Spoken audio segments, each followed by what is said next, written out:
What you are seeing and hearing right now is nothing but a dream.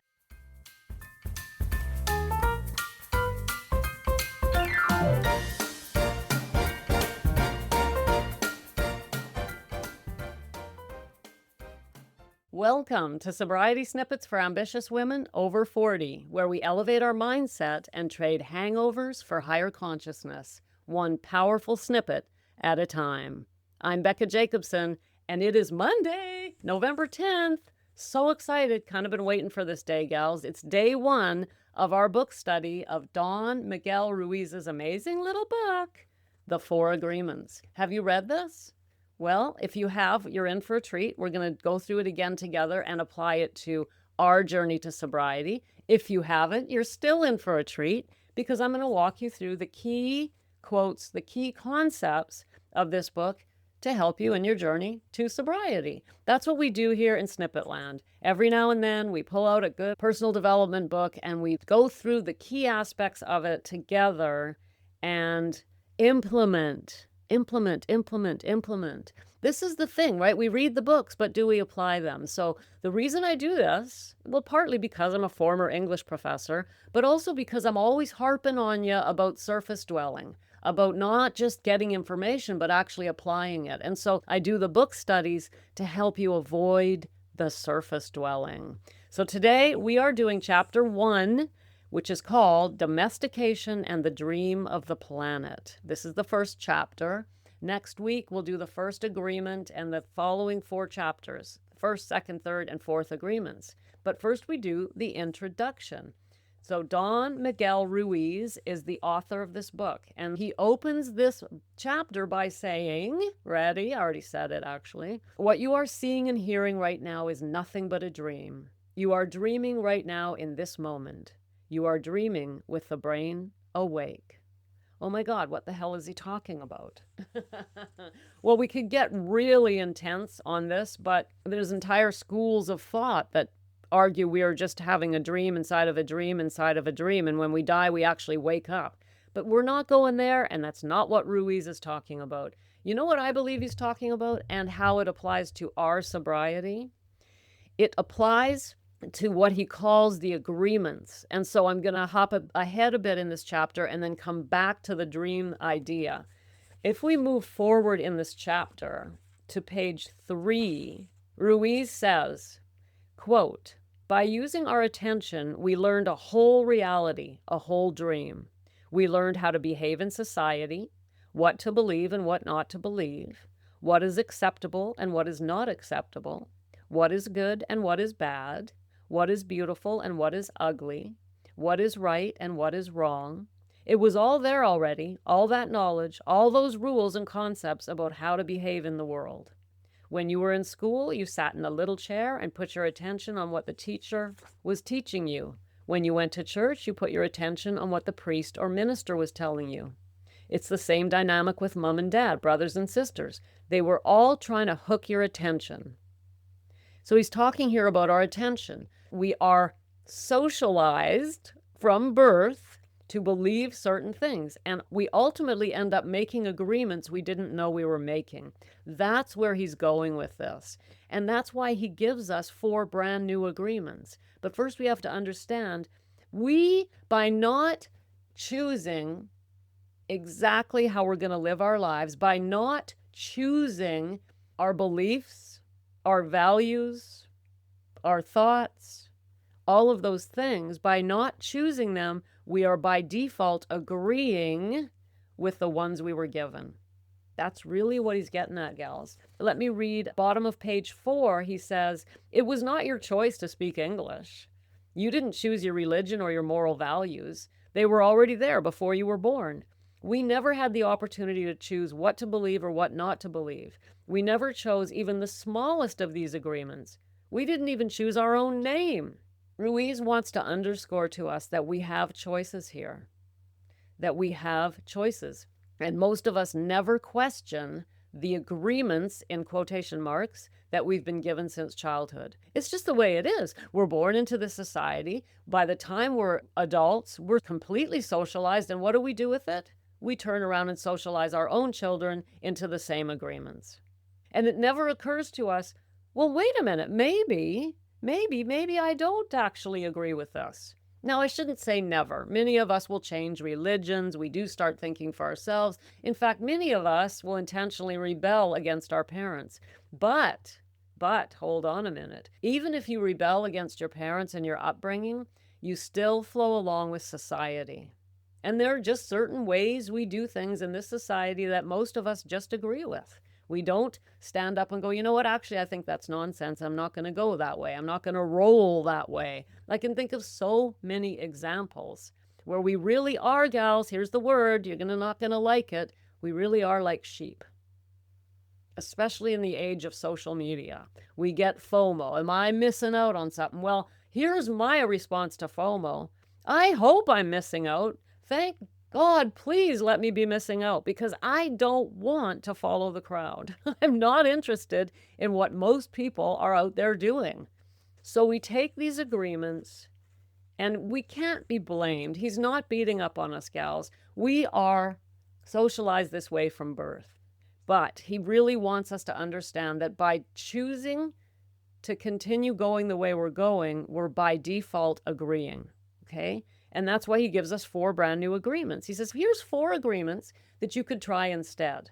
At the bottom of page 5, he says, we didn't choose those beliefs, and we may have rebelled against them, but we were not strong enough to win the rebellion. And the result is surrender to the beliefs with our agreement. He's saying we just eventually say, okay, this is the way it is.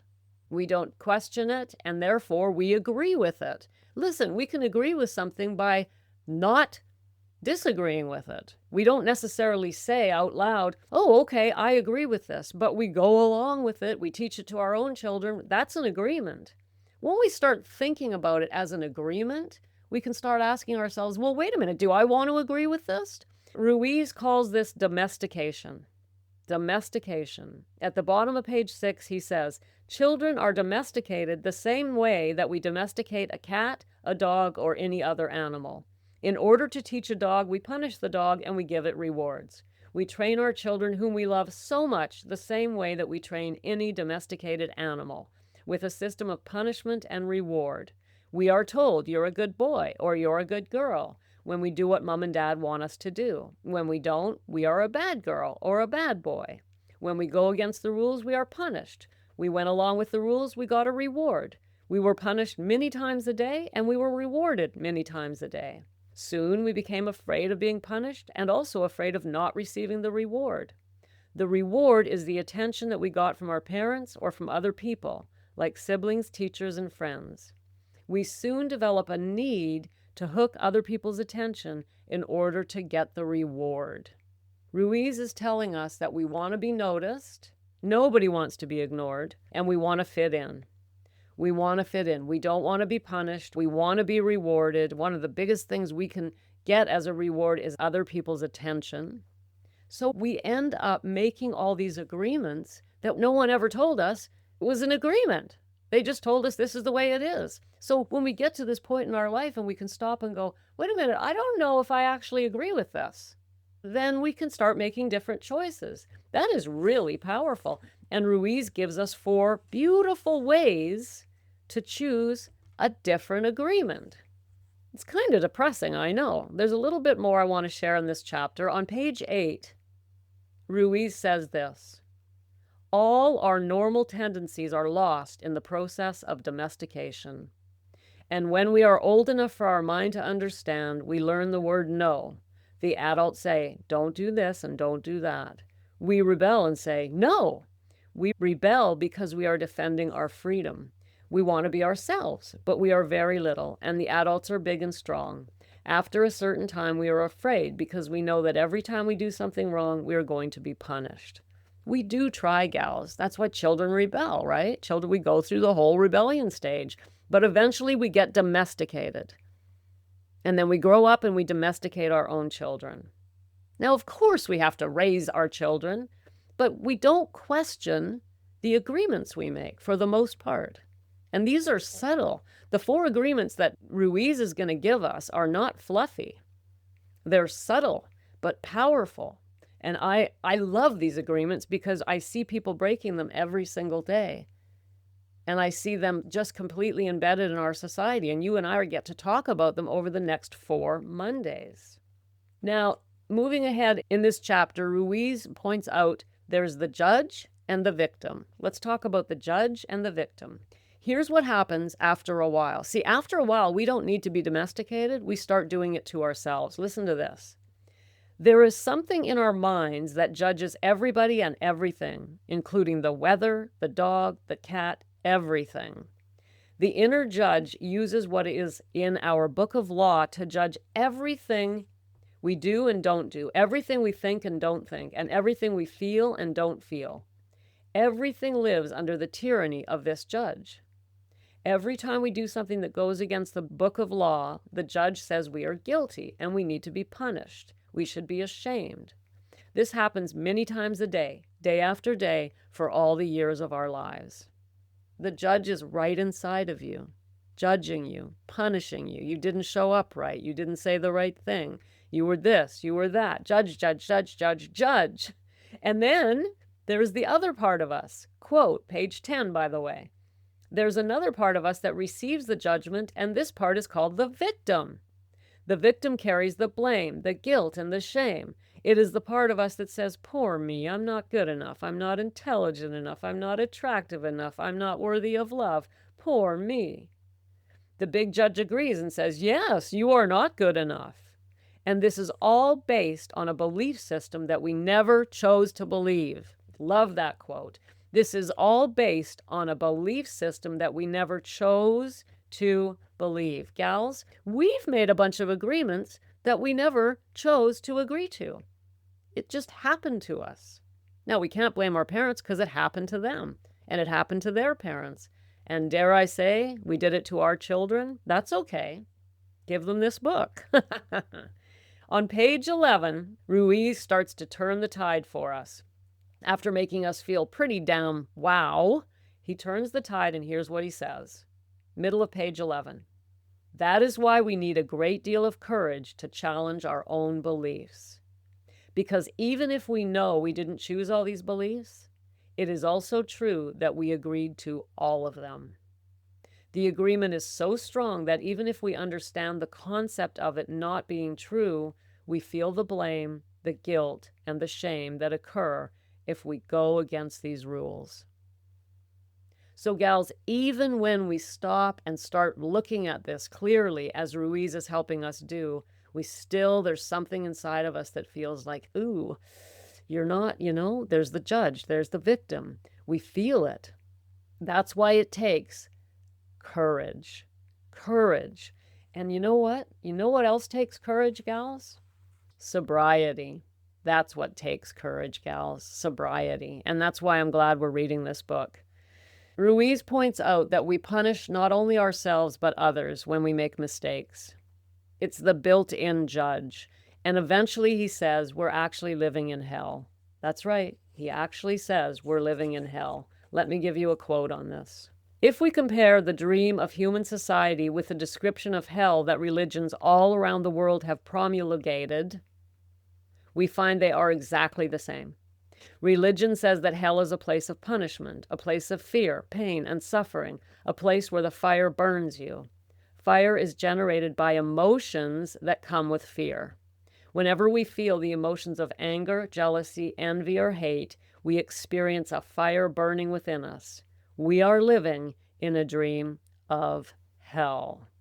And then, gals, what Ruiz gives us at the top of page 17, I believe, explains why we drink, why we use drugs, why we gamble, why we have eating problems, why we do scroll endlessly on social media. In other words, why we want to escape. Listen to this. To be alive is the biggest fear humans have. Death is not the biggest fear we have. Our biggest fear is taking the risk to be alive. The risk to be alive and express what we really are. Just being ourselves is the biggest fear of humans. We have learned to live our lives trying to satisfy other people's demands. We have learned to live by other people's points of view because of the fear of not being accepted and of not being good enough for someone else. Gals, we've been domesticated and we are afraid to do anything other than follow along with the crowd. And I believe that it's this fear of living that causes our deep desire to escape. Alcohol is just one way we escape. And that's why sobriety requires so much courage. We have to turn around and say, I'm going to live this life, damn it. And that is not easy, dear. Death is easier than life. I couldn't agree with Ruiz more. Dying's easy. Bam, it's over. Living's hard. Living's hard, my dear. Right? So this fear of being alive, and it's just too much for us. Like, give me my wine. Oh my God. And then on 19, Ruiz says, nobody abuses us more than we abuse ourselves. And it is the judge, the victim, and the belief system that makes us do it. So gals, I'm going to end this chapter. There's more. It's deep, but I think we get the point, right? I'm going to end this chapter, which ends on page 23, with an inspiration from Ruiz. He says, you need a very strong will in order to adopt the 4 agreements. But if you can begin to live your life with these agreements, the transformation in your life will be amazing. You will see the drama of hell disappear right before your eyes. Instead of living in a dream of hell, you will be creating a new dream, your personal dream of heaven. That's what we have to look forward to now that we've been scared out of our wits. Don't be afraid. We can do this. We can do this. Next Monday, we're going to chapter 2, the first agreement. The first agreement, be impeccable with your word. And I'm really looking forward to that. In the meantime, the Sacred Mirror is open. So if you want to come snuggle a little deeper into Snippet Land, go to the show notes, tap the link, share a bit of your story, and I'll send you back a personal voice note. Thanks for popping in. Be sure to come back next time so I can keep your head on straight. Sending you buckets of love.